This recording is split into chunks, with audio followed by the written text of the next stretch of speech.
Kia ora koutou, my name is Glenys Talivai. I'm the CEO at Public Trust. We're a estate planning and administration organisation that's been around in New Zealand for 150 years. And today we're going to talk about women in governance.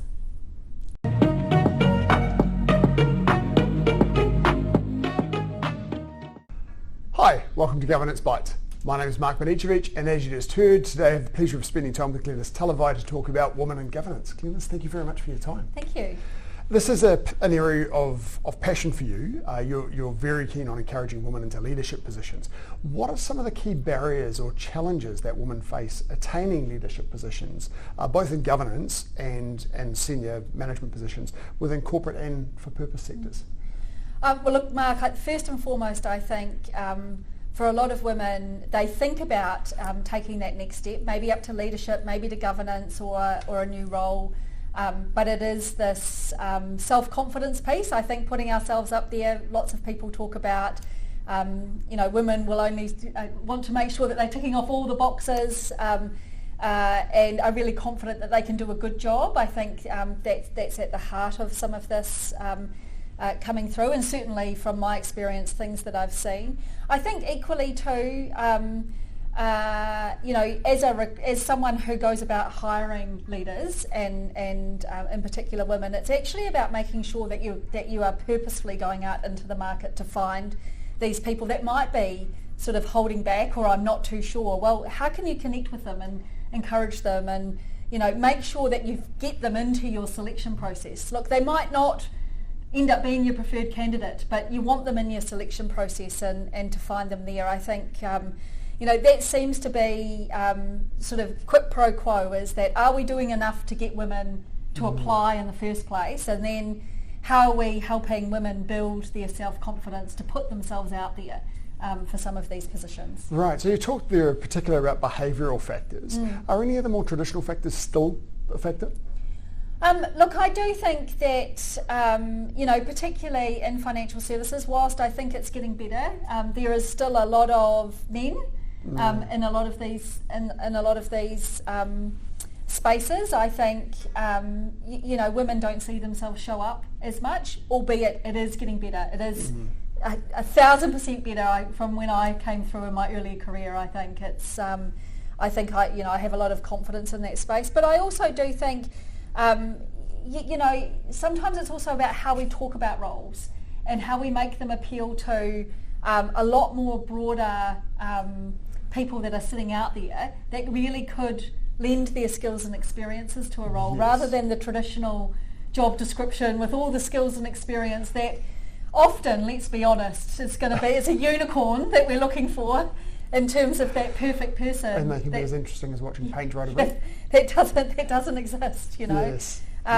So I just think that there is still some inherent barriers, potentially some unconscious biases, but I think equally though too, I do want to acknowledge, I think a lot more work going into this area to make a shift, but until we see some of the gaps that do exist really narrow, a shift is still needed, nonetheless. Absolutely.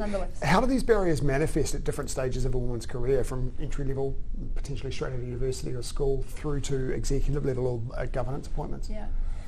Look, I think for women coming through, these days actually I see a lot of young women that are trying lots of different things and really broadening their skills and experience. There's a lot more networking groups and the like that you can get involved in, more than what I've ever seen before. I do think one of the big challenges that often happen, maybe you might have already got into one of the more junior leadership positions in an organisation, but there is still a gap, I think, when women go and have children. Because it's really hard to keep up networking and doing all the things that you would usually do when you have a baby. It's really difficult. And then, of course, things move on when you're out of the workforce. Right. We talk about how much workforces are changing at the moment and how do you stay connected connected into that.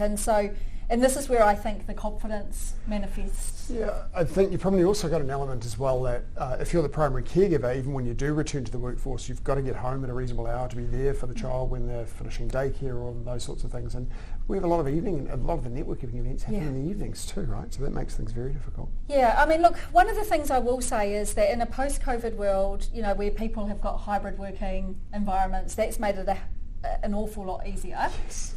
The one thing I will say, by the way, as a mother who returned to work, is the moment that you do that, your child's sick all of the time, so you feel like you're away just as much as what you've intended to come back, because that's part of the whole transition and kids getting exposed to all kinds of bugs and things like that. But I do think, and this is where, it's been really purposeful around, how do you really think about different groups in the workplace, and the fact that whether it's for women or for others, how do you engage and create opportunities for that inclusion to really happen, recognising that actually maybe that networking event doesn't have to happen after hours and the like. How do you make that at lunch or something more attainable?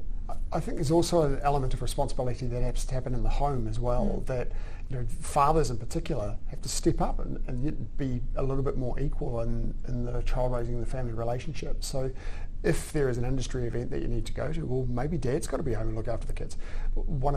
My wife, when our children were young, was very careful to point out to me that it's not babysitting, it's parenting. Yes. And quite often dads will say, I've got to babysit tonight. No, you don't. You're a father. You're a parent. Yeah, I completely agree. And look, to be fair, in my own personal situation, I've been very blessed with my husband, who's been actively involved in terms of, he was a stay-at-home dad and actively involved in that space. But it takes, it's about life, I say, is that, but how you can give everybody, I suppose, those opportunities. And really, it starts by really talking to your workforce about what's going to work and how can we get people into these spaces. Absolutely, and as you say, now the post-COVID environment of working from home a little bit more gives us a great deal more flexibility, and hopefully over the next decade we'll see a much faster shift in this happening.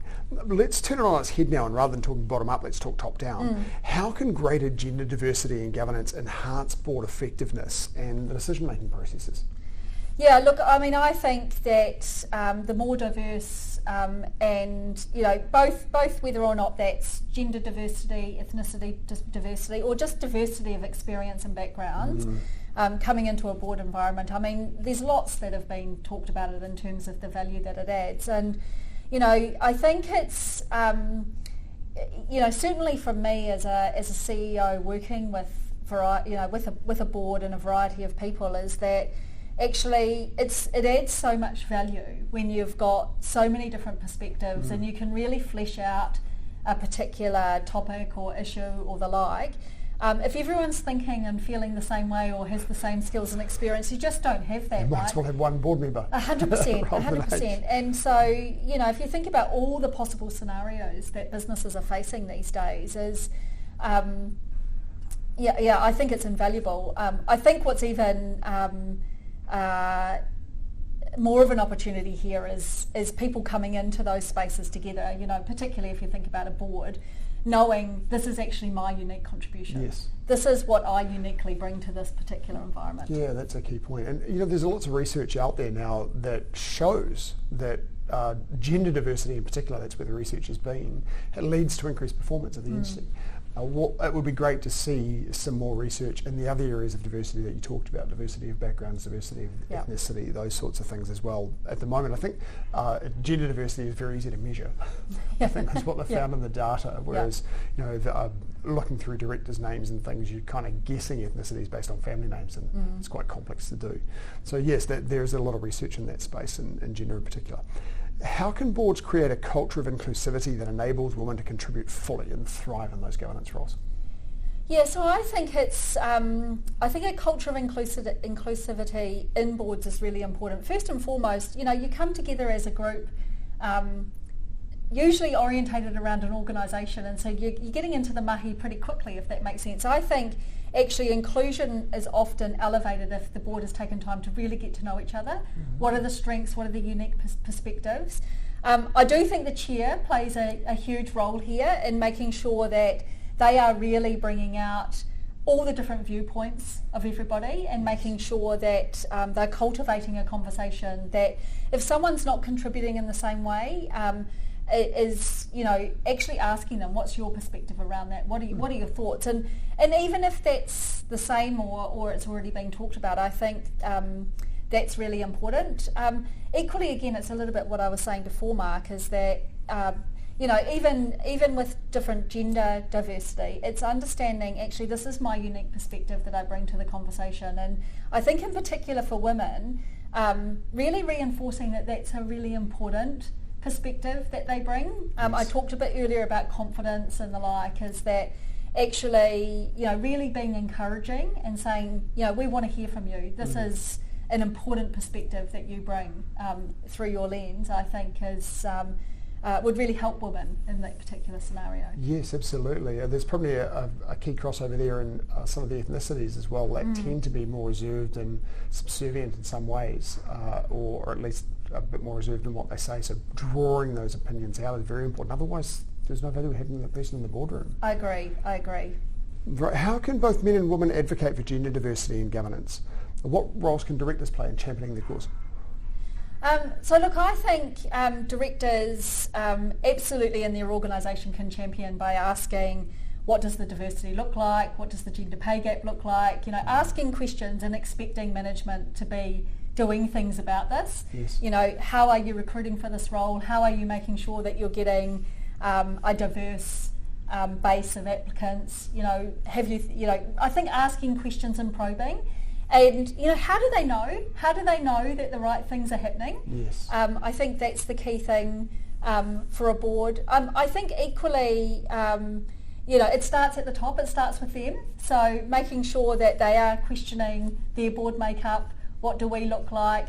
And look, that's not necessarily about, you know, what percentage is women and men. It's also about how do we communicate actually the diversity of experience and conversation that's happening around that particular board table, and being really purposeful about it, I think is a really good way that they can lead from the top and encourage that that diversity. Right. You also suggested their reporting. I know that the company that I work for reports its gender diversity. Yes. And I expect you do as well. We I do. wonder how common that is these days to actually have the salary band and male-female split and those sorts of things as reporting to the board. Yeah, look, I think it's a helpful start, right? And I think it's how, you know, again, the tone from the top. How does the board bring diversity, inclusion, and equity into the conversation? The questions that they ask. How is you know, the management of their particular organisation thinking about it? What are you doing about it? What role do they play in showing up for it and the like? Yeah, right. Thank you. One final question, a very general question for you then. What advice would you give to an aspiring director? I think for an aspiring director, I would say that actually, you know, if you're leaning into this governance space, I think that what I've seen of directors is, you know, the whole piece, particularly if you're relatively new, is ask lots of questions. Now, sometimes for an aspiring director or someone coming in, it seems counterintuitive. It's kind of like, but I'll learn first, and then because my questions might not be as polished or as quite as good as others. Whereas I'd say actually, the fresh perspective or the unique perspective and a unique set of questions is absolutely, you know, what would add value around that piece. I also think be really purposeful about what kind of industry or space you want to govern in. Because if it's something that you're passionate about or you're really interested in, I think that will also help. Yes. If that makes sense. Yes. It's okay not to know as well, right? It's a lot of people will sit quietly because they think, oh, maybe I should know that and I shouldn't ask the question.